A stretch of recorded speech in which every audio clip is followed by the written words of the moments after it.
కానీ మీరు ఇంత చెప్తారు కదా, రమావత్ మద అనేట ఆయన మంగ్లీకి అసలు దీనికి సంబంధమే లేదని ఒక వీడియో కూడా చేసినట్టుగా. నేను అదే అంటానండి. ఇప్పుడు వీళ్ళంతా కలిసి గూడుగుట్టనిగా చేసినప్పుడు ఏది ఈ రమావత్ మధు, ఏది భరత్ చౌహాను, శైలజ చౌహాను, శివ, మంగ్లీ. ఏది శివ అంటే మంగ్లీ వాళ్ళ తమ్ముడు. వీళ్ళందరూ గూడుగుట్టనిగా చేసినప్పుడు ఎందుకు వీడు ఒప్పుకుంటాడు? అసలు ఆడు అరెస్ట్ అవటమే మంగ్లీ స్కెచ్లో ఒక భాగం. ఇంతకుముందు ఈ ఇష్యూ రానప్పుడు ఎందుకు అరెస్ట్ కాలేదు? ఆడి మీద చాలా కేసులు ఉన్నాయి, 67 ఎఫ్ఐఆర్లు ఉన్నాయి.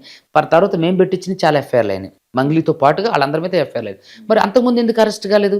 అంతకుముందు అజ్ఞాతంలో ఎలా ఉండవు? వీడిని ఎవరు దాచారు అని అంటే నాయకొట్టి మత్స్యేంద్ర అని చెప్పి పటాన్ చెరువులో ఉంటాడు. వీడు అంతకుముందు బాధితుడు, తర్వాత ఆ డబ్బులు ఆడికి ఇచ్చేసిన తర్వాత ఈ నాయకొట్టి మత్స్యేంద్ర వీడిని దాచిండు అని చెప్పేసి బాధితులందరూ చెప్తున్నారు. ఈ నాయకొట్టి మత్స్యేంద్ర ఈ ఇష్యూ బయటకు తీసుకొచ్చాక నన్ను బెదిరించాడు. ఆ మెసేజెస్ ఉన్నాయి, నన్ను బెదిరించాడు. నువ్వు జాగ్రత్తగా తెలుసుకొని నువ్వు ఎవరు దేంట్లో ఉన్నారో చెప్పు, ఇందులో మంగ్లీకి సంబంధం లేదు అని. నువ్వెవడు అని అన్నా. నేను బాధితుడు. మరి బాధితుడు అయితే మంగ్లీకి దీంట్లో సంబంధం లేదని నీకెట్లా తెలుసు అని అన్నాను. నువ్వెవరితో మాట్లాడుతున్నావు నీకు తెలుసా? నువ్వేం మాట్లాడుతున్నావు నాకు తెలుసు. నువ్వెవరి దగ్గర ఎంత పుచ్చుకొని మాట్లాడుతున్నావు తెలుసు. నువ్వు అడ్వకేట్కి ఫోన్ చేసి మాట్లాడి బెదిరించేంత స్థాయికి వచ్చిన వారా నువ్వు? నీ సంగతి చూసుకున్నట్టు ఫోన్ పెట్టేసిండు. ఫోన్ పెట్టేసి ఆడు పెట్టిన మెసేజ్లు డిలీట్ చేసిండు, వల్గర్గా పెట్టిన మెసేజ్లు. కానీ నేను స్క్రీన్ షాట్ తీసుకున్నాను. ఇక్కడ ఏం చెప్తున్నానంటే మంగ్లీ కూడా మిమ్మల్ని బెదిరించింది. మంగ్లీ గారు డైరెక్ట్ గా సెంట్రల్ మినిస్టర్ పేరు చెప్పి, ఎవరైనా పేరు చెప్తారా? బయట తెలుసు, నేను నా నోటితో చెప్పడానికి అంటే ఆమె మీతో ఫోన్ లో ఏం మాట్లాడిందో పేరు ఆ ఫోన్ లో ఏం మాట్లాడిందంటే ఇదే మాట్లాడింది. నీ సంగతి ఏంటో చూస్తా, నువ్వు నన్ను టచ్ చేస్తే నువ్వు వాళ్ళని టచ్ చేసినట్టే అన్నది. ఎందుకంటే ఇప్పుడు వాళ్ళంటే మినిస్టర్ యూనియన్ మినిస్టర్ పేరు చెప్పింది, బీజేపీకి సంబంధించి చెప్పింది. చెప్పినప్పుడు నువ్వు మినిస్టర్ కదా, నువ్వు ప్రైమ్ మినిస్టర్తో చెప్పినా నువ్వు నన్ను ఏం చేయలేవు.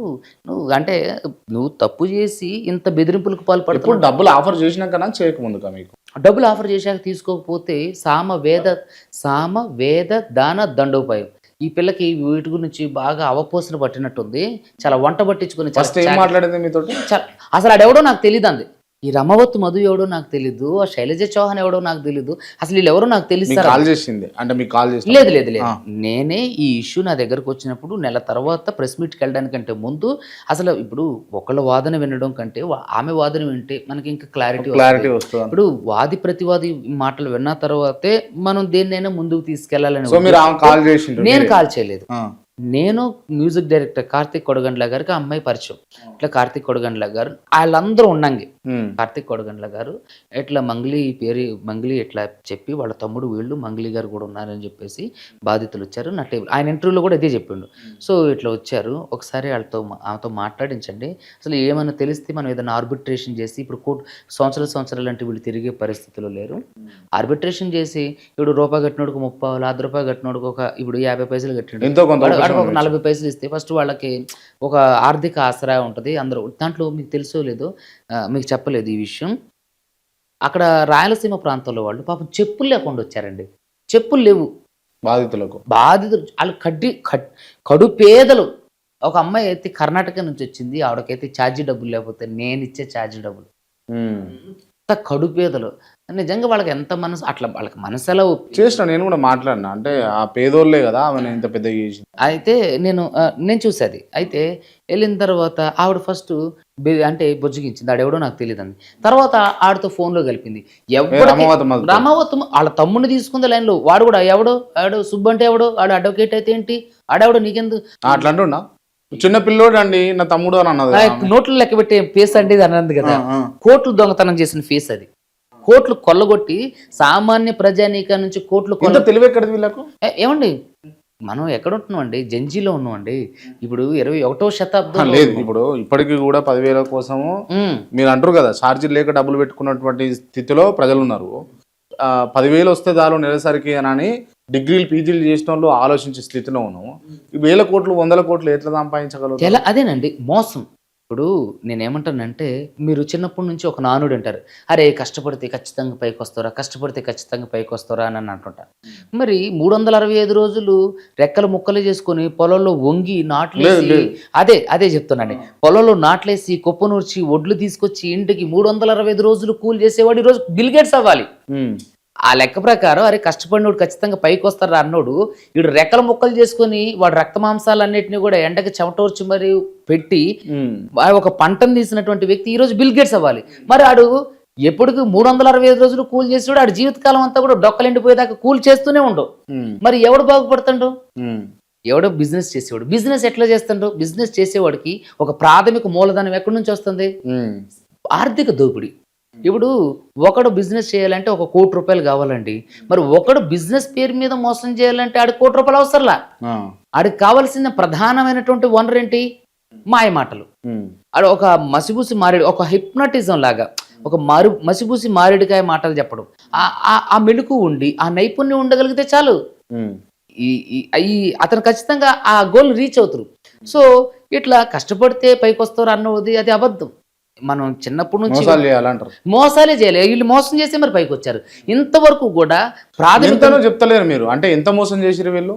బ్లాక్ అండ్ వైట్ కలిపి మొత్తం బ్లాక్ అండ్ వైట్ కలిపి 1000 కోట్లు పైనే. 1000 కోట్లు? 1000 కోట్లు అంటే మాటలు కాదు కదండి. 50 లక్షలన్న మాటలు కాదండి. నా 9 ఏళ్ల సర్వీసులో నేను టోకెన్ ఆఫ్ అమౌంట్ ఒక 20 లక్షలు ఇప్పటి వరకు చూడలే. నా 9 ఏళ్ల సర్వీస్ ఇప్పుడు 10వ సంవత్సరంలోకి వెళ్తా. టోకెన్ అమౌంట్ని నేను 25 లక్షలు చూడలేదంటే చూడండి. మరి వాళ్ళు ఆ అబ్బాయికి తిప్పి కొడితే వాడికి ఆ శివ అనేటోడికి నాకు తెలిసి ఒక 27-26 సంవత్సరాలు కూడా ఉండవు.